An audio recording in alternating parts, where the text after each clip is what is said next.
morning. So for today's vlog, nandito ulit tayo ngayon sa Shinsaibashi. So titingnan natin, umuulan ng Vuitton dito. Nakita ko yung Louis Vuitton monogram. So samahan nyo ako. Ay grabe, tingnan mo naman, umuulan talaga, ang dadami. Pero feeling ko guys, hindi siya gaano maganda tingnan na. Overused na baga. Char.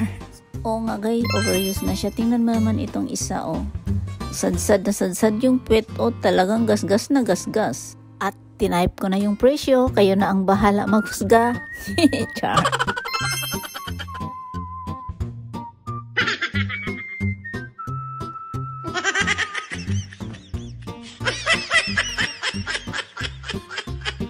Marami pa dito sa ilalim guys. So, hindi na natin titingnan dahil ang dami ring tao yung nakapaligid sa akin. So, ito naman mukhang bago at maganda pa rin. Mukhang hindi siya gaanong use, kaya i-type ko din yung presyo, kaya na bahala ang humusga. Yan, mag-enjoy na lang kayo.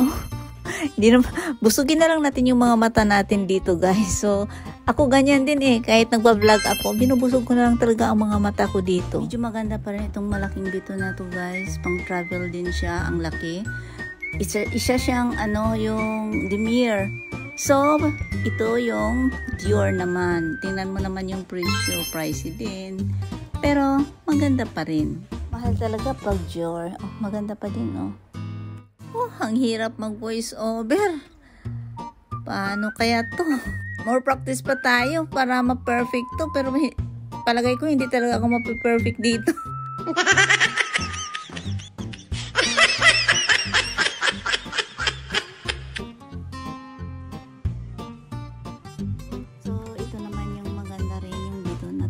Siya common, kaya type ko rin to siya. Ang hirap talaga mag voice over. So ang store na to, ang lakas din ng sound ng music, kaso lang makapiright tayo, kaya ni-reduce ko na. So ito na siya, maganda, diba? Ganda pa ng kulay. So may nakita naman ako ditong Coach. Pwede na, hindi rin siya pricey, maganda na rin, pwede na guys, dahil branded naman yung Coach. O yan ang price niya, di ba? Hindi na gaano mahal. Maganda pa. Ganda rin ang kulay, hindi rin siya madumi. So, ito naman yung Chloe. Pang madam talaga pag Chloe. Tapos medyo mabigat din ang ng Chloe yung leader. So, ito din yung presyo niya. Ganda pa rin niya, ganda din ng kulay. Ayan. Ito naman yung ano man tawag dito, yung Louis ba yan yung brand na to? Yan. Yan ang presyo din niya guys. So,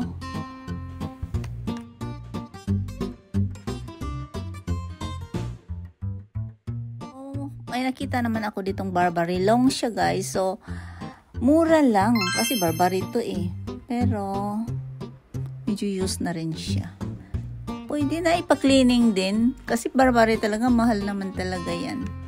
Ang dami pang mga branded dito mga damit. Kasi lang hindi ako gaano sa damit. So, ito naman yung sombrero. Ganda rin ito. Mukhang bago pa. Ayan.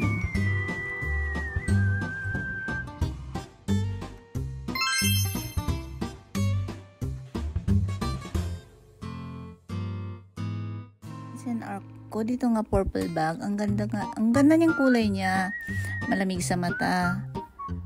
Dayan yata ang pangalan ng brand nito. Pwede na.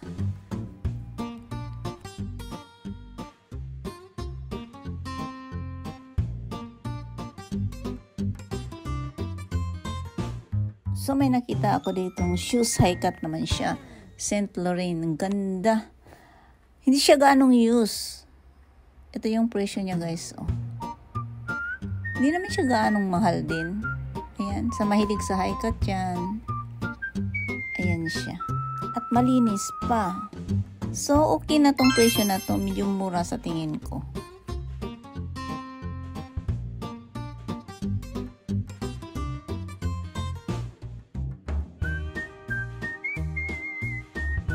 So, ito naman isang Burberry handbag siya.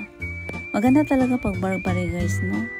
Malamig sa mata. Para sa akin ha, ewan ko lang sa inyo. Pero sa akin kasi, siguro sa age na din siguro. Pero ang ganda sa mata, cream ang kulay. Ito, hindi rin siya gaano pricey. Ayan. So, ito naman yung Chanel. Sneaker naman siya. So, pati presyo, masisyak ka. Sikanhan na yan guys ha. Paano pa kung bago? So, sa interesting, mag-search na lang kayo. Char! Hindi guys, hindi ko. Nagulat nga rin ako sa presyo eh. Kasi yung nakikita ko yung iba, hindi naman ganito kamahal. Pero ito, ang ganda talaga. Mukhang bago pa. At saka, ganda rin ng style. So, tingnan mo naman tong Salvatore na to. Ang ganda ng kulay. Talagang kumikinang.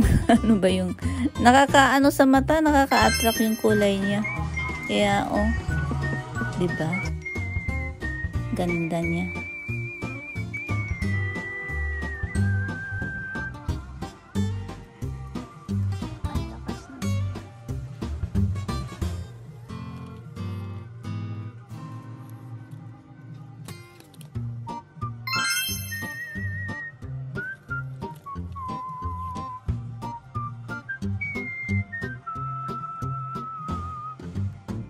Ay, grabe. Ganito pala ang presyuhan ng Supreme na Nike.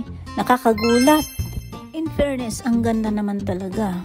Kumikintab ang kulay. Saka yung agaw-takaw sa mata yung ganda niya guys. So, sa mahilig sa Nike, search nyo na lang kasi hindi ko rin alam.